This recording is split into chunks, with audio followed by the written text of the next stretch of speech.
वाणी महाराज श्री गुरु अर्जन देव जी की चौ बोले महला पंजो। एको सतगुर प्रसाद। सम्मन चौस प्रेम की दम क्या होती साट। रावण ते सो रंक नहीं जिन सिर तीने काट। सम्मन जाओ इस प्रेम की दम क्यों होती साट। रावण होते सो रंक नहीं जिन सिर दीने काट। यह श्री गुरु अर्जन देव महाराज 5वीं पातशाही का श्री गुरु ग्रंथ साहिब से एक अति सुंदर शब्द है। इस शब्द की एक एक कड़ी, इस शब्द का एक एक वचन, एक एक शब्द प्रेम, इश्क और प्यार से भरा हुआ है। जब कभी हम संतों महात्माओं की वाणी लेते हैं तो वाणी कहाँ से निकलती है? वाणी उनके अंदर से निकलती है। और उनके अंदर होता क्या है? उनका दिल, उनका दिमाग, उनकी आत्मा, उनका शरीर सब प्रेम से खचाखच भरे होते। कौन सा प्रेम? उस परमात्मा का प्रेम, ईश्वरी प्रेम, जिसको हम डिवाइन लव कहते हैं। तो वाणी से क्या निकलेगा? जब उनके रोम रोम में उस प्रभु का प्यार है तो वाणी से भी टपक टपक के, फूट फूट के, जैसे जमीन से झरना निकलता है, चश्मा निकलता है, ऐसे प्रेम की धाराएं निकलती हैं। वह हृदय प्रेम से भरा हुआ था। प्रेम के अंदर ही शांति है, प्रेम के अंदर ही आनंद है, प्रेम के अंदर ही ज्ञान है, प्रेम के अंदर ही प्रकाश है, प्रेम के अंदर ही शब्द है। इसलिए इस वाणी में यह सब कुछ मिलता है। अब ऐसे संत महात्मा समय समय पर जब आते हैं, किसी दरवेश की, किसी अंग्रेजी मिस्टिक की, किसी महात्मा के जीवन को अच्छी तरह पढ़ो कि जब उनको संत सतगुरु मिला और जिंदगी में वह महात्मा और दरवेश और मिस्टिक बना, तो उसके जिंदगी का एक एक दिन, उसके जिंदगी का एक एक सेकंड, उसके जिंदगी का एक एक श्वास केवल प्रेम की कथा सुनाता है। उन्होंने आज जीवन, जिंदगी भर केवल अपनी जिंदगी की घड़ियां प्रेम में बिताई। उस इलाही इश्क, उस प्रभु के प्यार में निकाली। ये उनकी जिंदगी भी बताती है। और जाते वक्त तो वो मालिक का रूप होते हैं। मालिक का रूप प्रेम है और इसलिए प्रेम का संदेश हमारे लिए छोड़ के जाते हैं। अब जब ऐसे महात्मा दुनिया में आते हैं तो उनका दुकान कौन सा है? सत्संग। किसी चीज बेचने के लिए दुकान होती है और संतों की दुकान सत्संग है। और इसके अंदर जैसे दुकान में सौदा बिकता है, वखर बिकता है। संतों के यहाँ प्रेम का वखर बिकता है, प्रेम का सौदा मिलता है। और जो दुनिया की इच्छाएं रखने वाले होते हैं वे इनके दुकान में अगर फूले फटके चले भी जाते हैं तो वापस आ जाते हैं। इनके दुकान में वह टिकता है जिसको प्रभु चाहिए, जिसको परमात्मा चाहिए। बाकी कहते हैं हमारा काम यहां से नहीं होगा क्योंकि वो प्रभु को नहीं चाहते हैं। संसारी और परमार्थी में फर्क क्या है? संसारी दुनिया को बड़ा मानता है, प्रभु को छोटा मानता है। परमार्थी प्रभु को बड़ा मानता है और संसार को छोटा मानता है। एक मोटी कसौटी है। जो परमात्मा को बड़ा मानता है वो संतों के दुकान में टिकेगा, सौदा लेकर के ही जाएगा। ऐसे संत महात्मा जब दुनिया में आते हैं दया के अनंत सागर होते हैं। बेअंत दया के प्रेम के खजाने उनके पास हैं। दुनिया में जितना प्रेम है, अनगिनत आत्माएं हैं, सब प्रेम की किरणें हैं। तो जहां से वो किरणें निकली हैं उस भंडार का क्या बयान करना। वो तो अथाह एक प्रेम का सागर है। उसके अंदर समा करके महात्मा भी एक अथाह प्रेम का स्रोत बन जाता है, प्रकाश का मीनार बन जाता है, शब्द का एक पावर हाउस बन जाता है। ये संत महात्मा जब चोले में रहते हैं तो दया करके वो जो बीज है प्रेम का, जिसको हम दीक्षा कहते हैं, जिसको हम सिर पे हाथ रखना कहते हैं, जिसको हम शरणागत जीव बनाना कहते हैं, जिसको क्राइस्ट नया जन्म कहता है, संत उस दिन ये फैसला कर देते हैं। लेकिन धरती अगर कलर से भरी हुई है तो उसमें बीज फूटता नहीं, फूटता है तो देर से। लेकिन अगर सरसब्ज जमीन है, उपजाऊ जमीन है, अव्वल नंबर की उर्वरा जमीन है, तो एक दाने को 100 दाने लगते हैं। वो एक दाना तो खत्म होगा। इस बात को याद रखना, सारे शब्द का सार ये है कि वो एक दाना खत्म होगा जिसको बीज लगेंगे। अगर वो खत्म नहीं होता उसको एक भी बीज नहीं लगेगा। किसानों से पूछ के देखो, जो बीज लगाया जाता है वह खत्म होता है, फिर उसको लगता है।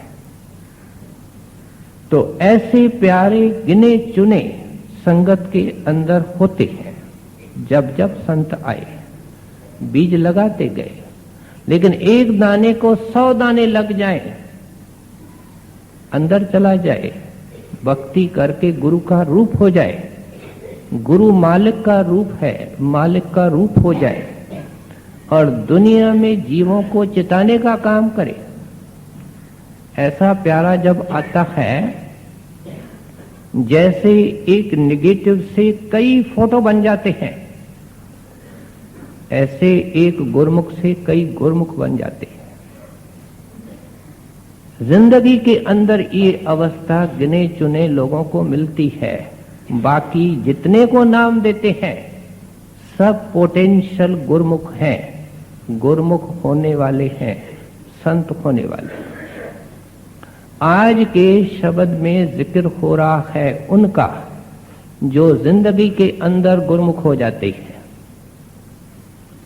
गुरु अर्जन देव महाराज की सिखी और सेवकी तो हजारों में थी, लेकिन ऐसे प्यारे थे जिनके अंदर गुरु प्रगट था और उनके अंदर 2 थे, एक सम्मन और दूसरा मूसन। बाप का नाम समन था, बेटे का नाम मूसन था।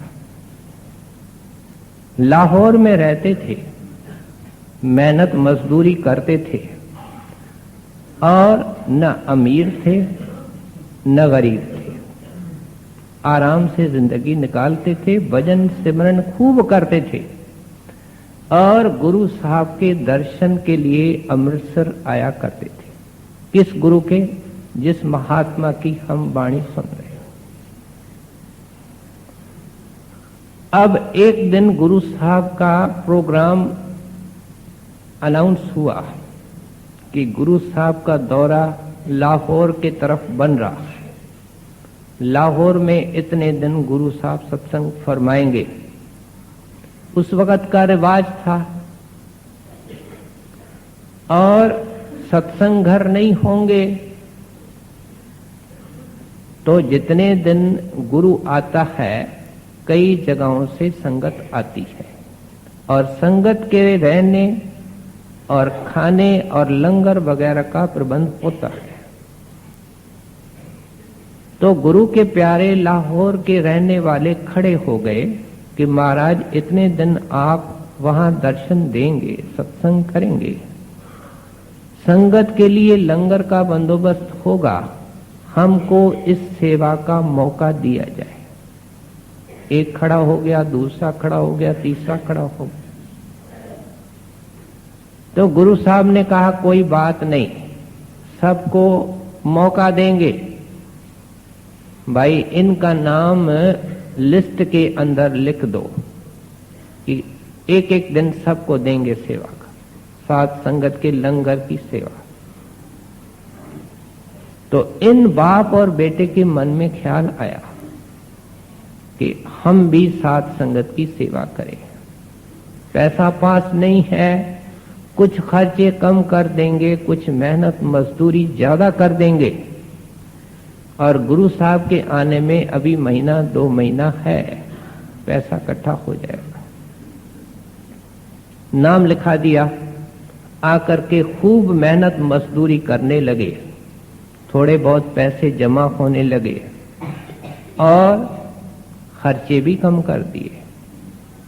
प्रेम देना चाहता है, प्रेम का जो पथ है उसमें दुनिया का कोई कानून, दुनिया का कोई नियम नहीं लगता। अंग्रेजी के अंदर आम कहावत है, where there is love there is no law. वहां कोई संसारी इल्म, अकल, बुद्धि, कानून नहीं लगते। मुसलमान फकीर अनाद काल से सूफी फकीर कहते आए, इश्क और अकल का सदा से झगड़ा है, दोनों का कोई मेल नहीं है। पलटू साहब कहते हैं, जगत भगत का बैर है, चारों जुग प्रमाण। कहते हैं भगत, आशिक, मालिक का प्यारा और संसार, उनकी राहें जुदा जुदा हैं, न्यारी हैं। और इसका प्रमाण क्या है? चारों जुग प्रमाण, जब से दुनिया बनी। आशिकों सा का अकलमंदों से, अकलमंदों ने, विद्वानों ने उनको तकलीफें दी। वो सूली पर चढ़ गए, तत्ते तवे पर बैठे, लेकिन उनकी राह न्यारी थी। ये महात्मा तत्ते तवे के ऊपर बैठे थे और क्या कहते थे? इश्क का एक दिन का कम नहीं हुआ।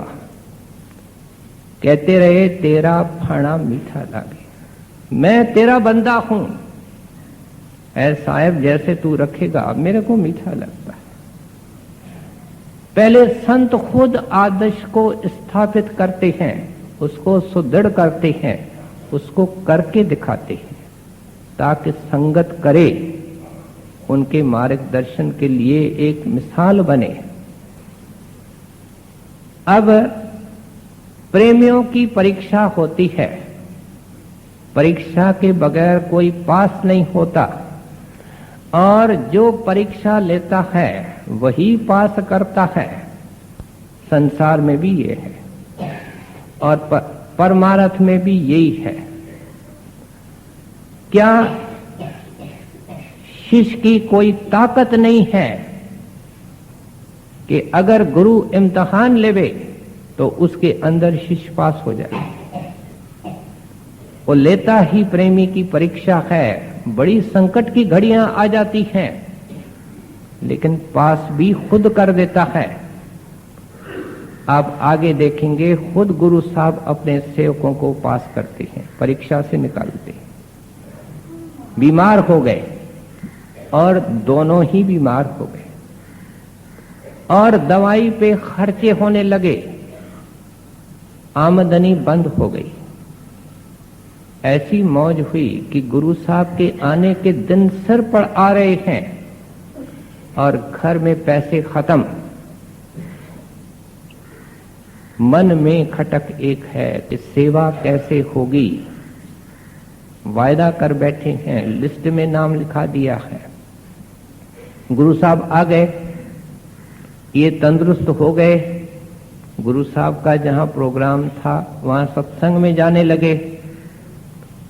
अब कहने लगे कि 2-4 दिन के बाद हमारे यहां बारी है, साथ संगत आएगी। अगर हमने अभी कह दिया कि नहीं, तो बारी लेने वाले तो बहुत बैठे हैं, लेकिन ये क्या अच्छा लगता है। गुरु क्या कहेगा, संगत क्या कहेगी। इसलिए इन्होंने कर्जे मांगने की कोशिश की। एक बनिया, दूसरा बनिया, तीसरा बनिया। किसी ने कर्जा देना स्वीकार नहीं किया।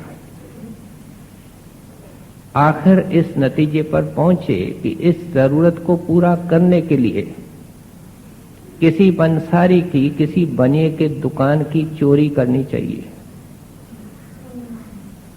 जिनके अंदर गुरु का प्रेम प्रगट था, जरा ध्यान से इस बात को सुने।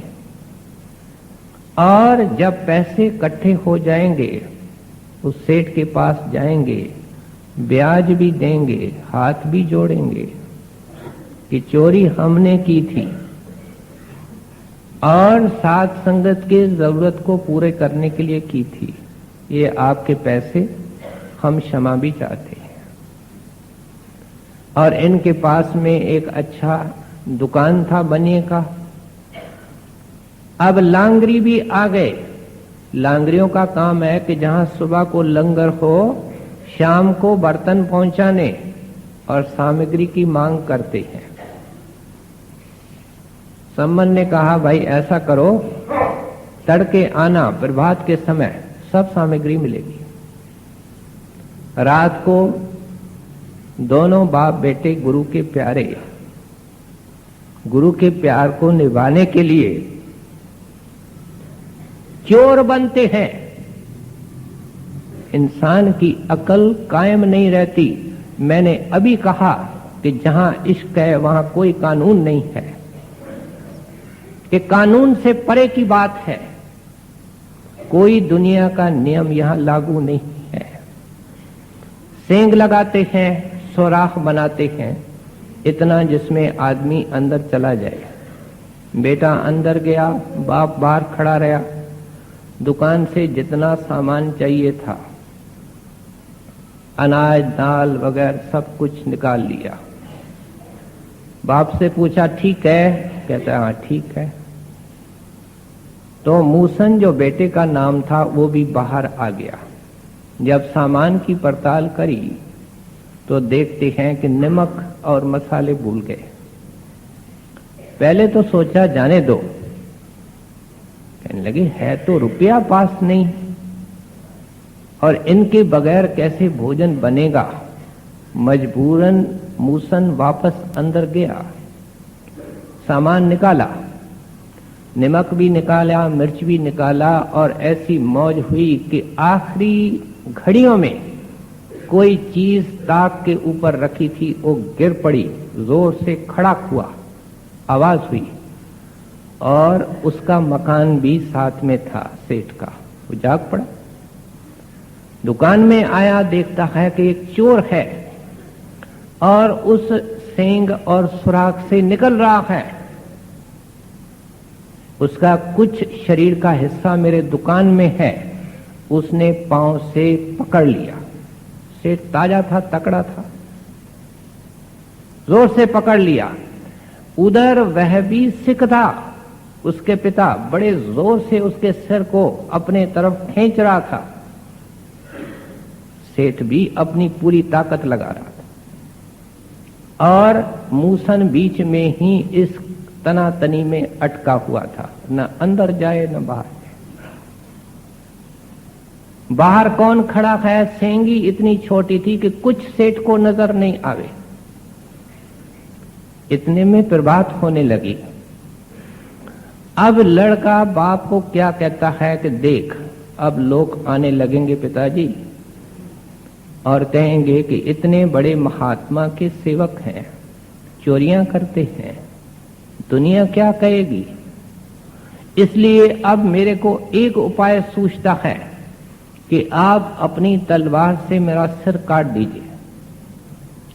पहचान सिर की होती है, धड़ की नहीं होती है। आप तो सामान और सिर को लेकर के जाओ, जाकर के साथ संगत की सेवा करो। पिता ने इनकार कर दिया। आप देखो, जिसके दिल का टुकड़ा हो उस पे तलवार चलाई जाए, मुश्किल नहीं, अति मुश्किल है। लेकिन मूसन क्या करता है? कहते हैं पिताजी देर मत करो, और महाराज जी के खातिर, महाराज जी का नाम बीच में रखा, महाराज जी के खातिर मेरा सिर काट दो, अब देर मत करो। उसने भी गुरु का ध्यान किया और मूसन के सिर को काट लिया। काट के पहले तो सिर को घर में ले गया, पास ही रहता था। उधर सेठ ने जब लोथ को खींचा तो सिर है नहीं, खून बह रहा है।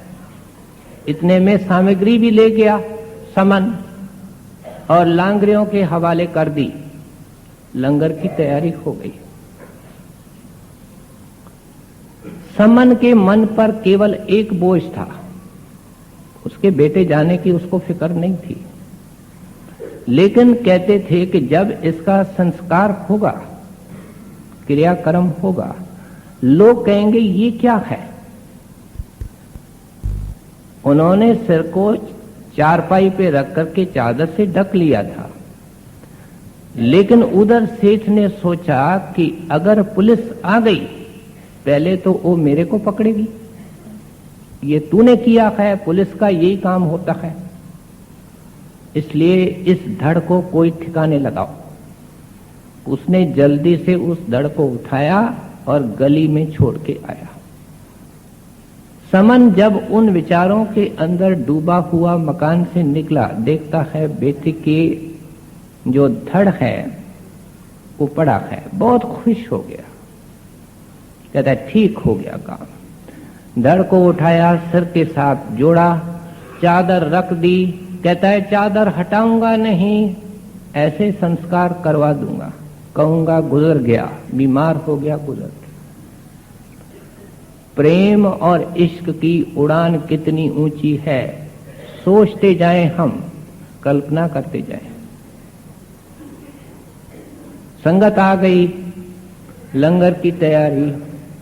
गुरु साहब के प्यारे थे, अंदर बाहर से। समन ने माथा टेका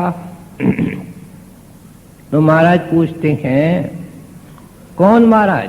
जिसकी महाराज की वाणी हम सुन रहे हैं। महाराज जी पूछते हैं, भाई तुम्हारा बेटा कहाँ है, मूसन कहाँ है? कहते हैं महाराज बहुत बीमार है। कहते हैं बीमार है तो भी ऐसा क्या बीमार है? ऐसे मौके पे उसका होना जरूरी है, उसको बुला के लाओ। तो समन कहता है महाराज मैंने बहुत कहा है कि महाराज जी आने वाले हैं, तुम चलो। लेकिन वो चलने में असमर्थ है। कहते हैं ऐसी क्या बीमारी है? कहते हैं महाराज मेरे कहने से तो नहीं आता। ये जो इम्तिहान लेता है वो ही पास करता है। कहने लगे अच्छा फिर हम आवाज दें, हम बुलाएं? हाँ महाराज आप ही बुलाओ। महाराज जी ने आवाज दी कि ऐसे मौके पर ऐ मूसन तू कहां चला गया, जल्दी आ जा। ये एक ऐतिहासिक वार्ता है, आपके सामने गुरु साहब की वाणी है, ये कोई कहानी नहीं है। उस वक़्त मूसन जिंदा होकर के बाहर आया और दोनों पिता और बेटा गुरु साहब के चरणों पे माथा टेकते हैं। फिर ये शब्द उस वक़्त का है और संगत को भी पता चल गया कि क्या इम्तिहान हुआ था और कैसे गुरु ने पास किया। अब इस शब्द की पहली कड़ी हमने सुनी। वह पहली कड़ी उन्होंने पिता के तरफ देखते हुए उनको एड्रेस और संबोधित करते हुए फरमाई है, और शब्द की बाकी जितनी कड़ियां हैं वह सब मूसन को संबोधित करके उसका नाम लेकर के पुकार करके फरमाई। क्या फरमा रहे हैं? कहते हैं ऐ सम्मन, ये जो ईश्वरी प्यार है, संत इस चमड़ी के प्यार का जिक्र नहीं करते। हमारा प्यार चमड़ी से है। औरत अति खूबसूरत है, रूपवंत है, लेकिन उस पति को क्या होता है जब उसको कोढ़ हो जाता है, जब उसको जबरदस्त चेचक निकल आता है, जब उसको कैंसर हो जाता है। प्यार में कहां फर्क जाता है? ये क्योंकि स्किन डीप प्यार है, चमड़ी का प्यार है, दिल से इसका वास्ता नहीं है। इसलिए संत जिस प्यार का जिक्र करते हैं वह इलाही इश्क है। कहते हैं सम्मन, ये संत इलाही इश्क के उस ईश्वरी प्यार के अवतार होते हैं और यही सौदा बेचने के लिए आते हैं। कोई विरला होता है जो इनको जिंदगी में खरीद कर लेता है। ये सौदा सबको समझ में नहीं आता है और आप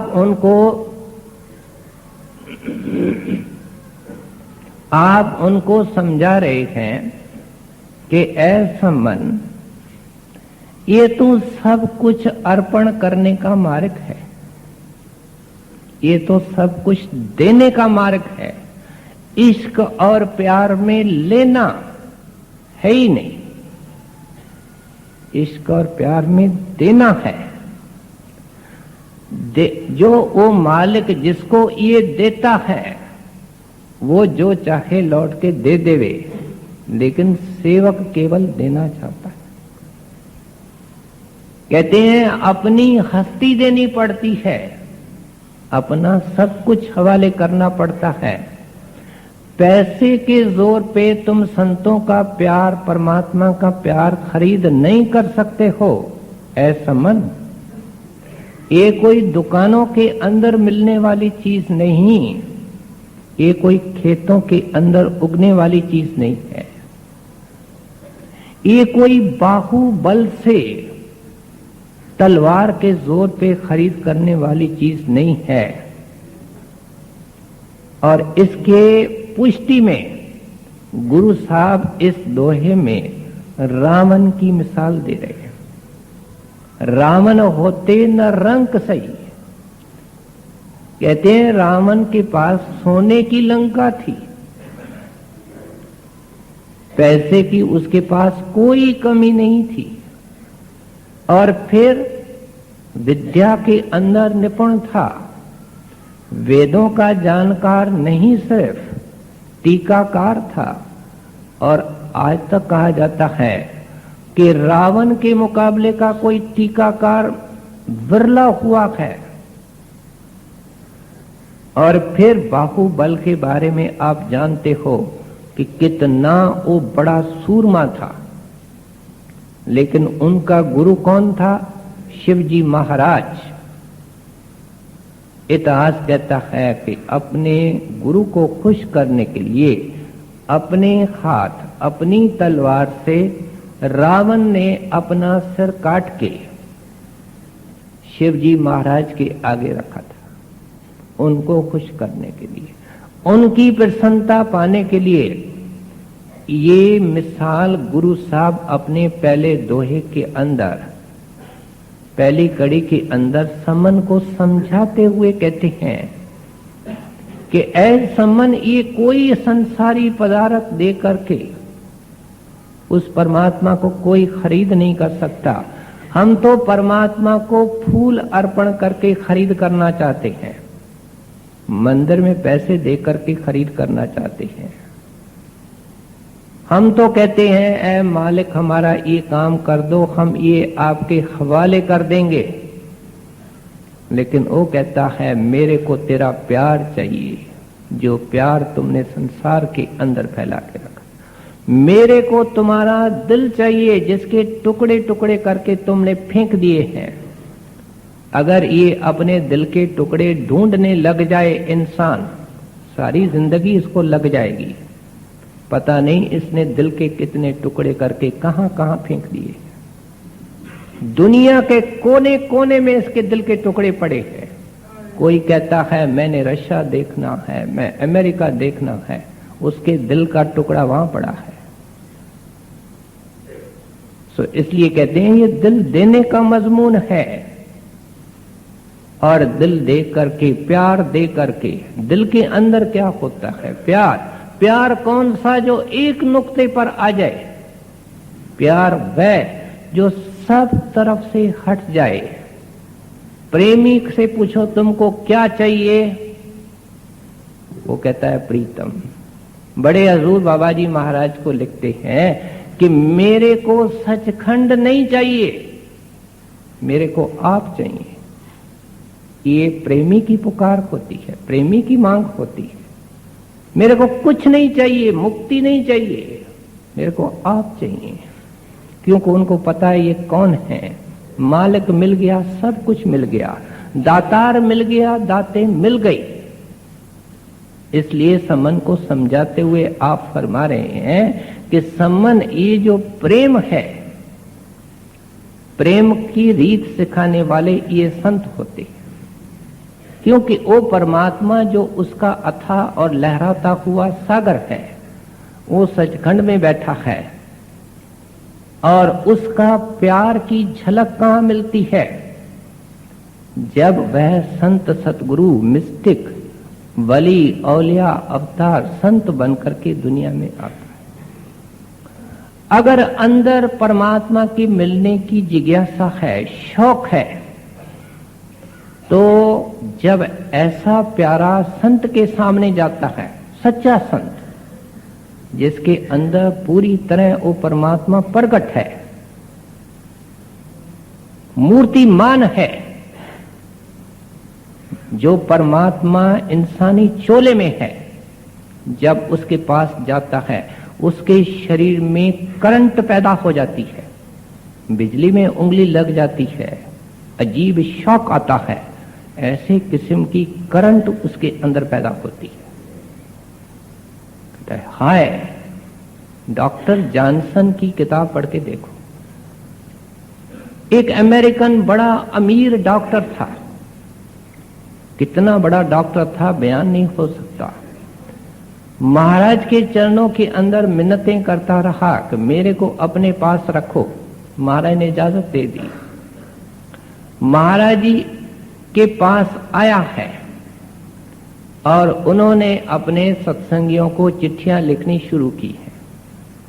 एक किताब है जिसमें उनकी 13 चिट्ठियां हैं, लंबी चिट्ठियां हैं, और आए उनको सिर्फ 6-8 महीने हुए हैं। चिट्ठियों को जरूर पढ़ के देखो, डेरे के तरफ से किताबें छपी हुई हैं। एक एक जगह लिखते हैं कि मैं सारी दुनिया, पादरी भी था, डॉक्टर था और पादरी था। उसको बचपन से ही उस परमात्मा के मिलने का शौक था। कहते हैं मैंने हजारों सभाएं दुनिया में देखी हैं, हजारे मैंने जलूस देखे हैं, हजारों मैंने लाखों लोग देखे हैं, बड़े बड़े नेता और वक्ता देखे हैं, लेकिन जो मैं आज यहां देख रहा हूं ये मेरी खुशकिस्मती है, मेरे को इससे पहले देखने का मौका नहीं मिला। आप फरमाते हैं कि गुरु और शिष्य का जो प्यार है उसका नमूना संसार में है नहीं, आपने देखा नहीं, तो मैं आपको क्या बयान करूं। कहते हैं अति सुंदर आकाश का नजारा हो, सूरज डूब रहा है या चढ़ रहा है, उसको बयान करने में इंसान असमर्थ है, चित्रकार असमर्थ है, मैं क्या बयान करूं। मैं महाराज जी के सत्संग में देखता हूं बड़े बड़े विद्वान हैं, घंटा घंटा 2-2 घंटा महाराज जी को देखते हैं, डॉक्टर साहब लिख रहे हैं, 2-2 घंटा रोते हैं। कहां उनकी बुद्धि जाती है, कहां उनका अकल जाता है, उनको तन बदन की होश नहीं, बड़े वेल ड्रेस्ड हैं।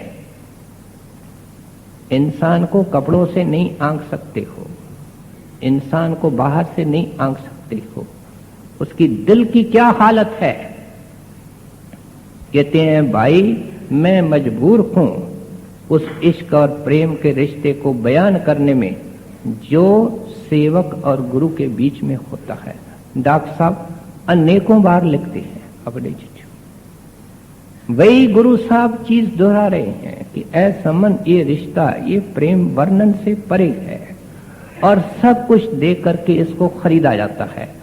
वास्तव में देखा जाए इन महात्माओं के वाणी के अंदर विशेषता ये है कि जो कुछ हमको समझाना था थोड़े में पहली कड़ी के अंदर ही समझा दिया। अब गुरु साहब को आगे सुने वो क्या होगा कि इनके जो नाजुक पक्ष हैं, जो इनके अलग अलग पहलू हैं, जो इसकी सटल डेलिकेसीज हैं, इनको अच्छी तरह खोल करके बयान करते हैं। हम भी अपने चित्त को एकाग्र करके सुने गुरु साहब क्या समझा रहे हैं। प्रेत प्रेम तन खच रहा, बीच नाराय होत, चरण कमल मन वेद्यो, भूषण सुरत संजोग। अब ये मूसन को कह रहे हैं, कहते हैं मूसन जिस इश्क का होका, जिस इश्क का वखर, जिस प्रेम का सौदा संत बेचने आते हैं, ये संसारियों को समझ में नहीं आएगा। वो दुनिया के कीचड़ के, दुनिया के कौड़ियों के खरीदार हैं। बेटा बीमार है, घर में बीमारी है, केस है, मुकदमा है, पता नहीं क्या दुनिया की कीचड़ है जिसको लेकर के आम आदमी संसारी मंदिरों में महात्माओं के पास जाता है।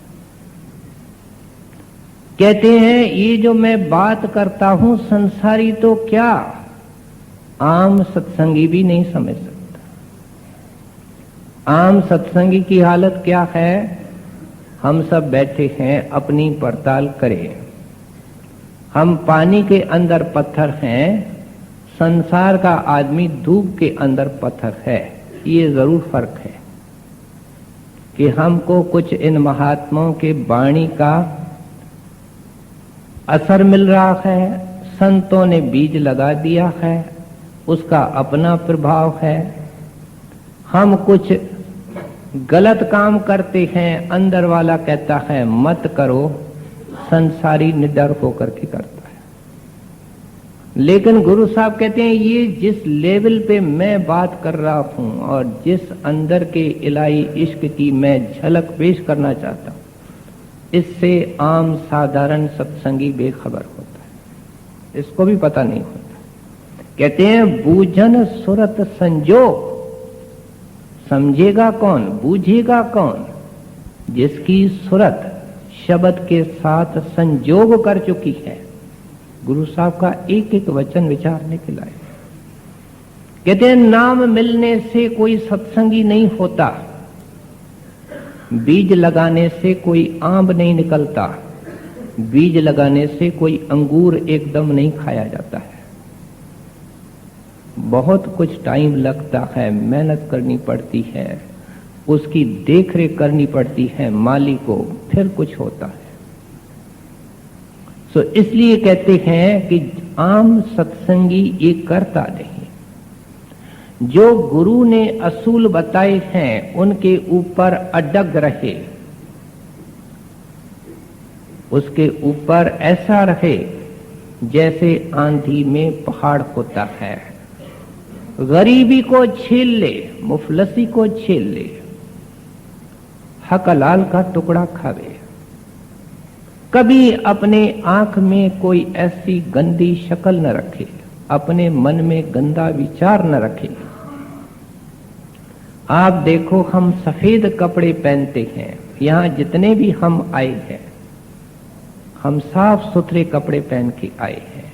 घरों को पहले हमने सुबह को उठ करके साफ किया है, और जो हम खाना वगैरह पकाते हैं वह जुक्ति से पकाते हैं। जरा झांक करके अपने आप को देखे, हम कितने सफाई के कायल हैं, कितने उसके आशिक हैं। लेकिन हमने जो भीतर की सफाई है, संत किस लिए आते हैं? हमारे अंदर के नाले के अंदर जो कचरा पड़ा है उसको साफ करने के लिए, जो हमारी सूरत की चादर है उसके दाग उतारने के लिए। और हम सत्संगी होते हुए भी क्या कर रहे हैं? हम कितने सत्संगी दावा से कह सकते हैं कि हम झूठ नहीं बोलते? हम कितने सत्संगी भाई बहन दावा से कह सकते हैं कि हमारे मन के हमारे आंख में कोई गलत शक्ल नहीं आती, पराये पैसे हरने का ख्याल तक नहीं आता? कहते हैं देखो बाहर के सफाई का बेटा ख्याल रख देखो। और संतों को अंदर की सफाई पसंद है। बाहर से उज्जवल भया, भीतर मैला अंग, तासेती कौआ भला, बाहर भीतर एको रंग। कहते हैं तू तो सत्संगी है, तू रोशनी में है, दुनियादार अंधेरे में है। ऐ सत्संगी तेरे से कौआ अच्छा है, जो धोखा तो नहीं देता, बाहर से काला और उसकी आदतें भी काली, गंदगी खाता है। लेकिन तू संसार समझता है कि सत्संग में लगा है, संतों का जीव है, नेक पाक होगा, दुकान में धंधे में बेईमानी करता है, झूठ बोलता है, चोरी बोलता है। क्या होता है? सत्संग के ऊपर आंच, गुरु के लिए कुछ कह देते हैं, इसको शर्म आनी चाहिए। कहते हैं ये तो केवल शुरुआत है, और इस सफाई के प्रोसेस के बाद साफ सुथरे कपड़े पहने होते हैं।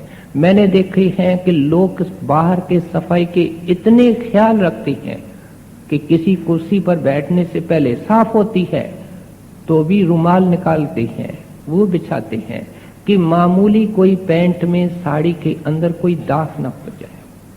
करते हैं, हम सब करते हैं। कहीं लड़ता है, कहीं झगड़ता है, कहीं अहंकार करता है, कहीं कुछ करता है, रात दिन हाय हाय करता है। कितना मैला हो रहा है। बाहर के साड़ी पर दाग है, बुशर्ट पर दाग है।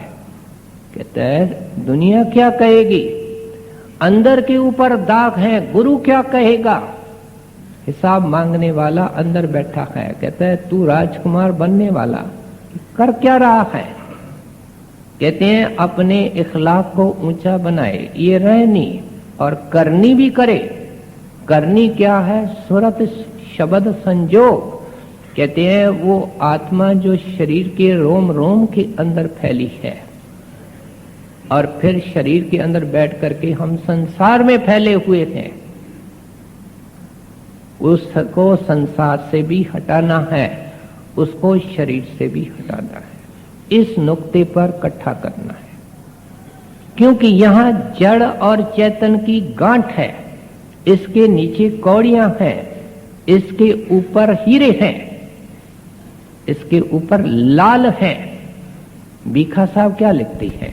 बीखा भूखा कोई नहीं, सबकी गठड़ी लाल। ये गठड़ी आंखों से ऊपर है।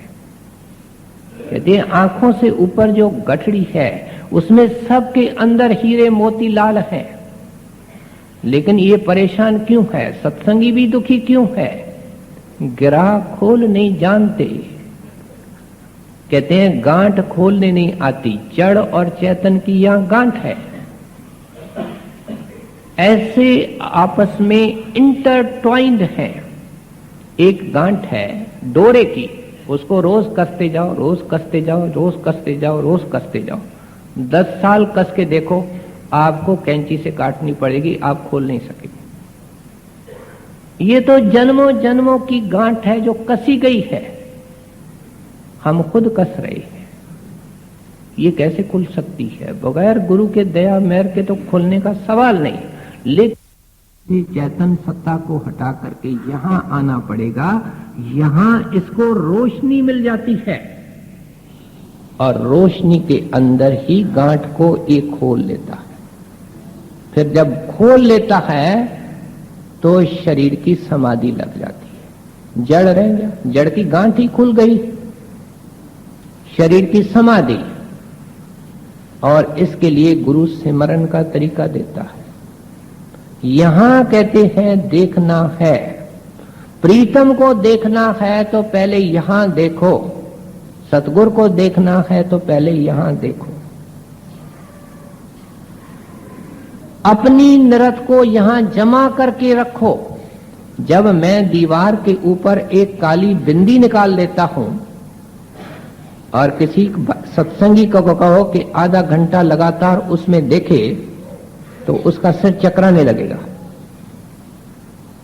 10 मिनट भी नहीं देख सकेगा। यहां अपने घंटे को अपने ख्याल को 3 घंटे लगातार रखे, सिमरन के द्वारा नरत और सुरत को जमा करके रखे। मन को दोनों काम मिल जाते हैं। सोचने के लिए सिमरन मिल जाता है, देखने के लिए गुरु का स्वरूप है, ध्यान है। इसलिए तो सभी वाणी के अंदर गुरु के दर्शन की महिमा है। गुरु के दर्शन का लाभ क्या है कि उस वक्त जो गुरु के अंदर है, पवित्रता, प्यार, नेकी, क्या क्या उसके अंदर है, सब कुछ उसके अंदर है, वो हमको मिल जाता है। और सबसे बड़ा एडवांटेज ये है कि इसको घर गृहस्थ के अंदर रहना है, नौकरी करनी है, घर में रहना है, उसका ध्यान यहां पका सके।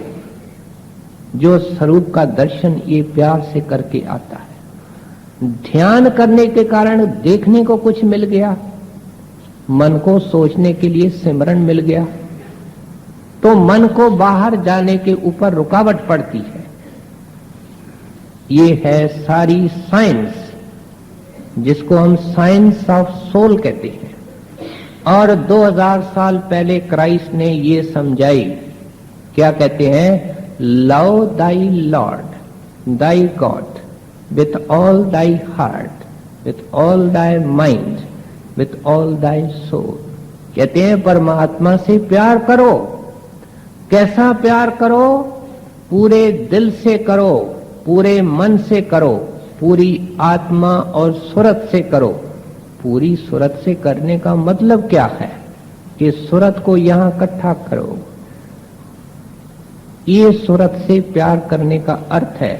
बाइबल के जो सरमन ऑन द माउंट है, उसका ये पहला कमांडमेंट है, पहला वचन है।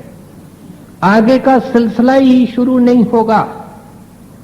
क्राइस्ट का ये पहला मुख्य हुक्म और वचन है कि ऐसा करो। सत्संगी, मैंने तुमको सिमरन इसलिए दिया है। कहते हैं क्या होगा कि यहां जब पहुंच जाएगा, प्रकाश के अंदर से निकलेगा, फिर इस आकाश मंडल को पार करेगा, तो तुमको सतगुरु के नूरी चरण मिलेंगे, गुरु का रेडियंट फॉर्म मिलेगा। और गुरु कौन होता है? वो है परमात्मा सचखंड में, और उसके नीचे नीचे उसका रूप शब्द है। अब ये शब्द अंदर का अमृत है, अंदर का प्रकाश है। आप देखो, एक नदी जो सागर से जुड़ी हुई है, उसके अंदर आसमान से जो कतरा गिरता है, वो नदी तेजी से बहती जाकर के सागर में पड़ती है। वो कतरा क्या होगा? पहले नदी बनेगा, सागर नहीं बनेगा। पहले नदी बनेगा और फिर वो नदी जाकर के उसको सागर बनाएगी। गुरु देह में क्यों आता है? कि हमारा कतरा जो सारे शरीर के अंदर फैला हुआ है, वो यहां आ जाए। गुरु का नूरी स्वरूप है और सामने घंटे की धुन आ रही है, वो शब्द की नदी है जो यहां तक आती है और उसका दूसरा छोर सतनाम के सागर में पड़ता है। कहते हैं तू अपनी आत्मा को उस शब्द के नदी के हवाले कर दे। पहले ये गुरु भी शब्द रूप है, सत्संगी भी सुरत रूपी कतरा उस शब्द के नदी के अंदर गिरेगा। धीरे धीरे धीरे धीरे गुरु के साथ ये जाकर के मालिक का रूप बन जाएगा। कहते हैं मेरी बात वो समझेंगे। सरदार बहादुर महाराज जी के पास एक मेहमान आया, वो आकर के कुछ दिन ठहरा। वो लेक्चर देने आया था वेदांत के ऊपर। महाराज जी बड़े उदार थे। सेवा न उनका जो खाने पकाने वाला था, उनको कहा हुआ था कि कोई भी यहां आवे साधु महात्मा, उसकी सेवा किया करो। वो पूछता है कि मेरी इतनी देख रेख हो रही है, मेजबान कहां है? कहते हैं भाई वो कॉलेज जाते हैं और कॉलेज से सीधे कमरे जाते हैं, कमरे से निकल करके कॉलेज जाते हैं, बस। कहते हैं मैं इतने दिन उनका खाता पीता रहा, मेरी मेहमान नवाजी होती रही, मैं उनका शुक्र करना चाहता हूं। तो नौकर ने कहा फिर साहब दरवाजे के अंदर इस वक्त खड़े हो जाओ, ये तरीका है मिलने का और कोई तरीका नहीं। दरवाजे में खड़ा हो गया, वो उसका आखिरी दिन था। कहता है साहब आपके दर्शन नहीं होते। तो उन्होंने कहा आपको कोई तकलीफ? कहते नहीं मेरे को कोई तकलीफ नहीं, मैं तो जाने वाला हूं, लेकिन मेरे को जरा समझा दो कि ये कमरे के अंदर बैठ के आप करते क्या हो और इतनी देर कमरे में बैठे रहते हो। हम भी विद्वान हैं, हम भी साधु हैं, लेकिन ये तो एक अजीब बात है। कहते हैं भाई ये सुरत शब्द का योग है, ये प्रेम का योग है, भक्ति का योग है, उसकी हम साधना करते हैं। वो कहता है कि इतना वक्त बैठते हुए आप थकते नहीं हैं? कहते हैं थकने का भी दौर होता है, हट करने का भी दौर होता है, और फिर वह बदलता है आनंद के दौर में। और अब तो हालत ये है परमात्मा की कृपा से, गुरुदेव की दया से, कि उसको छोड़ना मुश्किल हो जाता है। उन्होंने एकदम सरदार बहादुर महाराज के चरणों में माथा टेकना चाहा कि आप मेरे गुरु हैं। महाराज ने हाथ पकड़ लिया। कहते हैं क्या गलती करते हो? मैं शिष्य भी नहीं बना, मेरा गुरु व्यास में है। कहते हैं आपका गुरु है, फिर वो कितना भजन करता होगा, वो कैसा होगा? कहते हैं मैं शनिवार को जाने वाला हूं, हर शनिवार को आमतौर पे जहां तक होता आया करते थे, मेरे साथ चलो। उसकी तकदीर थी, चल पड़ा, और इतना ही उसके तकदीर में सिलसिला था। किनको नाम मिल जाता है, कुछ नाम के अधिकारी बन जाते हैं, आने वाला कोई संत सदगुरु उनको नाम देगा।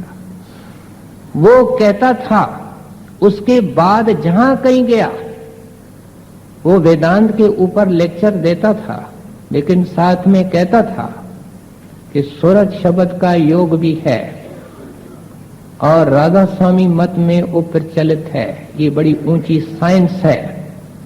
मैंने उस महात्मा का दर्शन किया है और ऐसा सुंदर मुखड़ा मैंने जिंदगी में नहीं देखा है। और इतने ऊंचे घाट का मैंने आज तक कोई प्रवचन और सत्संग नहीं सुना है। ये भी उसकी तकदीर थी, उतनी ही तकदीर उसकी थी। सो इसलिए गुरु साहब कहते हैं कि ये जो प्रेम है उसकी झलक तब मिलेगी जब इंसान की आत्मा गुरु से हिदायत लेकर के शब्द के साथ जुड़ेगी। स्वामी जी महाराज तो कतई फैसला कर देते हैं और कहते हैं शब्द बिना जीव रहता गंदा। जब तक ऐ सत्संगी तेरे अंदर शब्द प्रकट नहीं हुआ है, तू कर्म के दायरे में है, तू मैल के दायरे में है, तू गंदगी के दायरे के अंदर है। गंदगी काहे की है? कर्मों की है, मन माया का काजल है। कहते हैं शब्द बिना जीव रहता गंदा, शब्द बिना सब झूठा धंधा। ऐ सत्संगी जिसको तू जरूरी समझता है। स्वामी जी महाराज जैसे चोटी के महात्मा कहते हैं मैं उसको झूठा धंधा कहता हूं। तू सच्चा समझ करके उसके चक्कर में पड़ा हुआ है, लेकिन है झूठा। और जब तू शब्द को अंदर पकड़ेगा, सूरत तेरी शब्द में लीन होगी, तब तू निर्मल होगा, तब तेरे अंदर प्रेम की जागृति होगी। सागर मेरे उद्यान पन नवखंड वसुता परम मूसन प्रेम परम कै गनो एक कर करम मूसन मस्कर प्रेम की रही न अम्बरो छाए विदय बांधे कंबल में भंवर रहे लपटाए।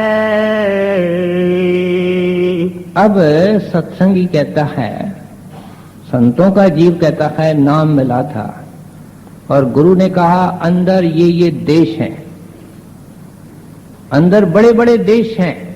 सब कहते हैं इस काया अंदर नवखंड पृथ्वी हाट पटन बाजार आया। गुरु साहब की वाणी है, इसके अंदर बेअंत रचना है।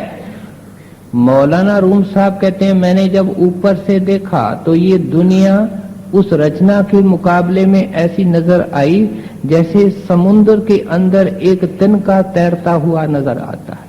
इतनी विशाल अंदर रचना है। गुरु साहब कहते हैं इस गुफा में अखुट भंडारा।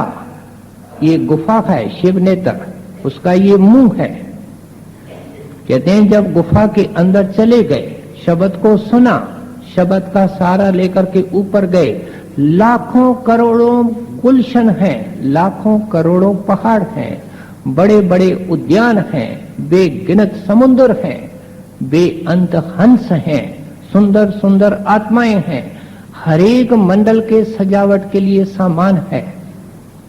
बाइबल के अंदर क्राइस्ट लिखता है there are many mansions in my father's house. मेरे पिता का घर सचखंड में है, लेकिन रास्ते के अंदर कई मंजिलें हैं। जिज्ञासु कहता है महाराज ये फिर कब तय होंगी? तो गुरु साहब उसका उत्तर दे रहे हैं, कहते हैं अंदर रॉकेट मिलता है। शब्द की गति क्या है इसकी तुम्हारी कल्पना ही नहीं है। कहते हैं जब तुम्हारी सूरत शब्द के साथ चिपक जाएगी, शब्द उड़ करके इसको ले जाएगा। अगर सत्संगी अंदर नजारों को देखना लगेगा, शब्द से ध्यान निकल जाएगा। शब्द में ध्यान रखेगा, उड़ता जाएगा। कहते हैं ऐसे खंड ब्रह्मांड पार होते हैं जिसका नमूना संत होता है। और मौलाना रूम साहब कहते हैं संत की परिभाषा की झलक दे दूं। जब संत बोलता है तो उसके जुबान पे वो खुद मालिक बोलता है। जब वो चलता है तो उसका पहला कदम यह होता है, दूसरा मुकामे हक और सचखंड में होता है। रचना बीच में। जब वो सोता है तो उसके सिरहाने को करोड़ों सूरज चमकाते हैं। ऐ बंदा, तू उसको बंदा नहीं समझना। कौन कहता है? मौलाना रूम साहब कहते तू बंदा है, वो भी तेरे को देखने में बंदा नजर आता है, लेकिन मैं केवल उसकी एक झलक पेश कर रहा हूं। गलती मत करना, उसको इंसान नहीं समझना, उसको बंदा नहीं समझना। मैं मुख्तलफ महात्माओं का संदर्भ इसलिए देता हूं, ये कोई महाराजी हमको नई बात नहीं सिखाते हैं, सभी संत ये सिखाते हैं। फिर मूसन को समझाते हुए गुरु साहब कहते हैं कि जब अंदर ये जाता है तो पहले पहले 1000 बत्ती की ज्योत नजर आती है, जिसको सैंसदल कमल कहते हैं। सैंस का मतलब है 1000, वह कमल जिसकी 1000 पंखड़ियां हैं, वह ज्योत है जिसकी 1000 छोटी छोटी ज्योत है, वह कमल है जिसकी 1000 पंखड़ियां हैं। हर एक पंखड़ी पर ज्योत है और उस कमल के बीच में काला तिल है। उसके अंदर से उस शब्द की धुन फूट फूट करके निकलती। महाराज जी फरमाया करते हैं, अंतर ज्योत निरंतर वाणी, उस ज्योत के बीच के अंदर से वो वाणी निकलती है। कहते हैं गुरु क्या करता है कि वो जो काला उसका तिल है बत्ती का, उससे सलाई लेकर के वो सुरमा सत्संगी के अंदर के आंखों में डालता है। मूसन मस्कर प्रेम की, मस्कर क्या? स्याही, सुरमा। कहते हैं वो उठा करके इसके आंखों में डालता है। वो प्रेमी प्रीतम, इस प्रीतम प्रेमी के आंखों में डालता है और ये दुनिया से उपराम हो जाता है, इसकी दिव्य दृष्टि खुल जाती है। आमतौर पे हम सुनते हैं गुर ज्ञान अंजन सच नेत्री पाया, अंदर की आंखों में सच का सुरमा डाल दिया। अंजन सुरमे को कहते हैं। और हुआ क्या? जब ये सुरमा डाला, अज्ञान अंधेर बन जाया। कहते हैं जिस अज्ञान और अंधेरे में हम फंसे हैं वो चला गया और वो जो सच्चाई थी, हकीकत थी, रूहानियत थी, परमार्थ था, वो शुरू हो गया। गुरु साहब स्वामी जी महाराज अपने वाणी के अंदर लिखते हैं, गुर चरण धूड़ कर अंजन, ये नैन खुले मन मंजन। कहते हैं ये आंखें नहीं, ये नैन, हृदय की आंखें, अंदर की आंखें, उसके अंदर गुरु के चरणों का जो प्रकाश है उसका सुरमा डालो। अब न कोई वहां सलाई है, न वहां कोई सुरमा है, लेकिन मिसाल बाहर की देते हैं। कहते हैं मूसन प्यार की अगर झलक देखनी है तो उस वक्त मिलेगी जब 1000 बत्ती का दर्शन करोगे और अंदर की घंटे की धुन सुनोगे, उसको पकड़ोगे, खंडों ब्रह्मंडों को ऐसे अबूर करते जाओगे जिसके मुकाबले का संसार के अंदर कोई रॉकेट ही नहीं है। जप तप संयम हरख सुख मान महत अरु करब मूसन निमथक प्रेम पर वार वार देऊ सरब मूसन मरम न जाने मरत हेरत संसार प्रेम प्रेम न बेत्यो उर्जा मेथ व्यवहार। अब संसार की तरफ आते हैं। कहते हैं मेरे को बड़ा अफसोस होता है कि ये प्रेम के पुजारी बनने के लिए इंसान का चोला मिला। वो प्रीतम भी इनके अंदर है, पूजा भी अंदर है, और वो शब्द की आराधना है। समझ के समझा करके आए। कहते हैं उर्झो मिथ व्यवहार, झूठे धंधों के अंदर लगे हुए।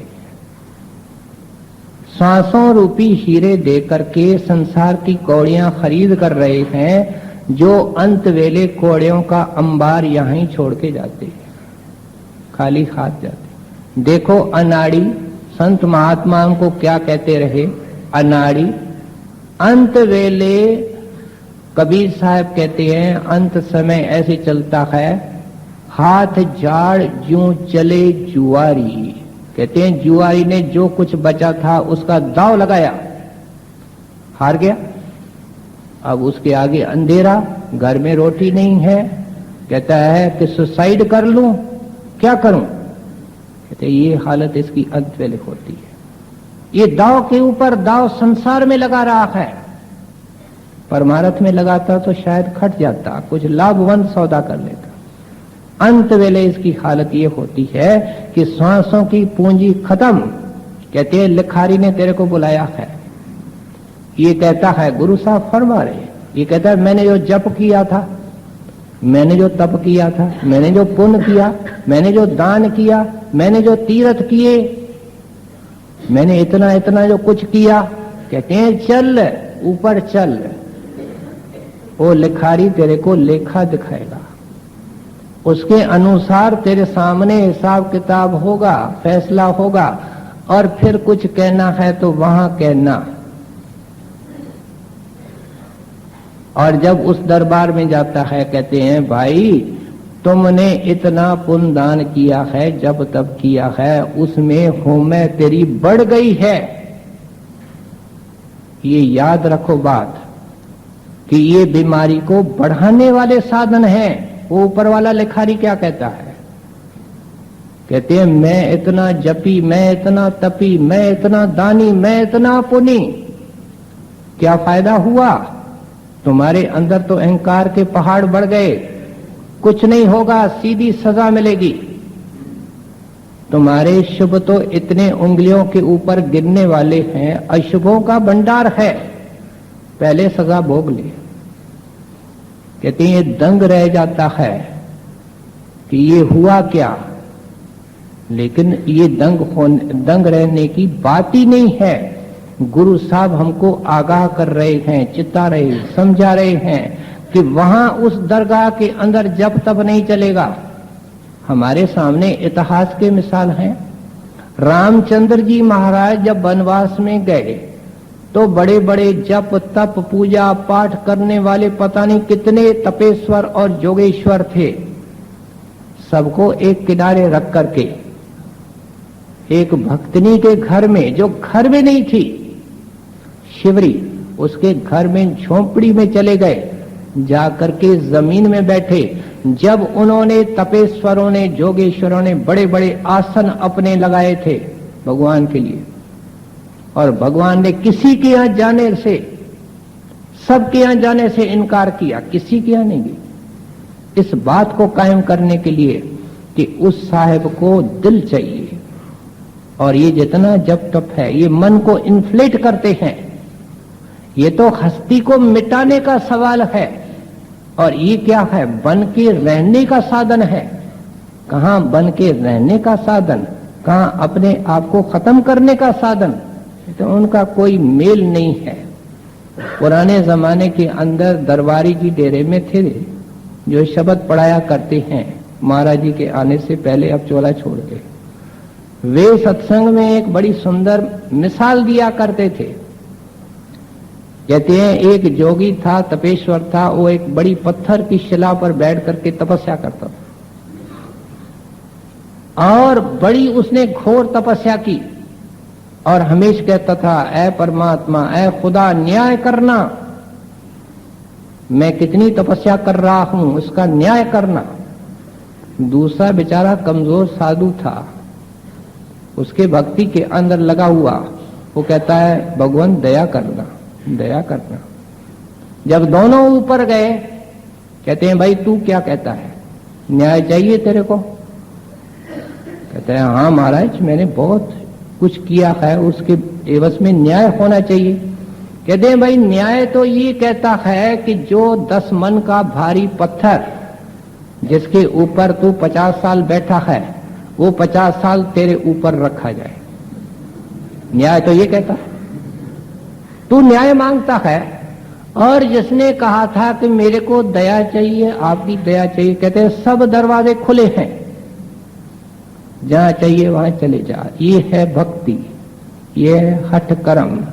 गुरु साहब अच्छी तरह समझा रहे हैं। अवल तो दुनिया के लोगों को भक्ति याद नहीं, दुनिया के धंधों में पड़े हुए हैं, दुनिया के कांटों में उलझ रहे हैं। अगर कोई जाता भी है तो इन अशुभ शुभ कर्मों में लगता है, जिसकी वहां कोई कीमत नहीं, क्योंकि ये मन में अहंकार पैदा करते हैं। कब तब चब जारी बिछरत प्रेम बेहाल, मूसन तबई मूसिय बिसरत पुरख दयाल, जाको प्रेम सुहाव है, चरण चितव मन माहे, नानक बिरही ब्रह्म के आन न कतहु जाए, लख घाटियों चौकना चंचल चित बेहाल, नीच कीच निमृत गनी, करनी कमल जमाल, कमल नैन अंजन श्याम, चंद्र पदन चित चार, मूसन मगन मरम श्याम, खंड खंड कर हार, मगन पयो प्रिया प्रेम श्याम, सुदना सिमरत अंग, प्रगट भयो सब लो मैं, नानक अदम पतंग। अब समय के ख्याल से मैंने सारी कड़ियां एक साथ आपके सेवा में पढ़वा दी है, लेकिन इनका मैं थोड़े में सार बता दूं। गुरु साहब भूषण को समझाते हुए कहते हैं कि प्रेम की पहली निशानी क्या है कि अंदर में विरह पैदा होती है। अब जब हजूर महाराज के वचन हम पढ़ते हैं तो वो साफ कहते हैं कि जैसे प्रेम का आंखों के नीचे सिर्फ जिक्र है, इस तरीके से विरह का भी आंखों से नीचे सिर्फ जिक्री है। हम उछलते हैं, दर्शन को दौड़ते हैं, बहुत कुछ कोशिश करते हैं। ये क्या है? ये इमोशनल लव है, ये रियल लव नहीं है। और इमोशनल लव का कोई फायदा है? भरोसा नहीं। कहती है जब मन यहां आ जाता है, सूरत यहां आ जाती है, मन आगे चलता है, सूरत उसके पीछे चलती है, और अंदर में शब्द प्रकट हो जाता है, मन व्याकुल हो जाता है, मन अपने घर को जाना चाहता है। मन ब्रह्म से निकला है, वो ब्रह्म में समाने के लिए उसके अंदर तड़प पैदा होती है। याद रखो, वहां से ब्रह्म शुरू होती है। यहां ब्रह्म का जिक्र है। कुछ अच्छा नहीं लगता, गुरु के बगैर कुछ अच्छा नहीं लगता, नाम के बगैर कुछ अच्छा नहीं लगता। यहां भी होता है, लेकिन उसका कोई भरोसा नहीं। वो शुरुआत है कि जैसे पेड़ को पहले फूल लग जाते हैं तो आशा हो जाती है कि कुछ अरसे के बाद फल भी लगेंगे। अगर मन की ये हालत यहां है तो भजन सिमरन के अलावा क्या करेगा? जो फुर्सत की घड़ी मिलेगी, जो श्वास मिलेगा, नाम की कमाई करेगा। ये भी एक विरह की शुरुआत है, प्रेम की शुरुआत है। लेकिन गुरु साहब कहते हैं अच्छी तरह मूसन को समझाते हुए कि मन के अंदर विरह सच्ची और टिकाऊ तब पैदा होती है जब शब्द को सुनते हैं। मन इस विरह के अधीन होकर के प्रेम में लीन हो जाता है, फिर आत्मा में विरह पैदा होती है। जब आत्मा देखती है कि हाय सामने तो मेरा मालिक है और मैं उससे अलग हूं, सच्ची विरह आत्मा के अंदर ब्रह्म को क्रॉस करके पार ब्रह्म में पैदा होती है। और ऐसे आशिक होते हैं जो सतगुरु को सब कुछ समझते हैं और उनके लिए संसार में और कुछ नहीं होता है। शेख फरीद का एक मुरीद था, उन दिनों में आग को दबा करके रखते थे और आग खत्म हो गई। एक मुरीद को कहते हैं जल्दी जाकर के बाजार में जहां से भी जिस घर से दुकान से आग मिलती है ले आ। अब एक वैश्या बाजार में रहती थी, वो उस मुरीद से मखौल करती थी और वो आंख उठा करके नहीं देखता था। वो तो भगत था, उसके अंदर गुरु प्रगट था, मुर्शिद प्रगट था। अब देखता है कि आग कहीं नहीं है, उस वैश्या के यहां है। मुर्शिद का हुक्म है जल्दी लाओ। चला गया, कहता है आग चाहिए। वो वैश्या मखौल में कहती है कीमत। कहते क्या कीमत?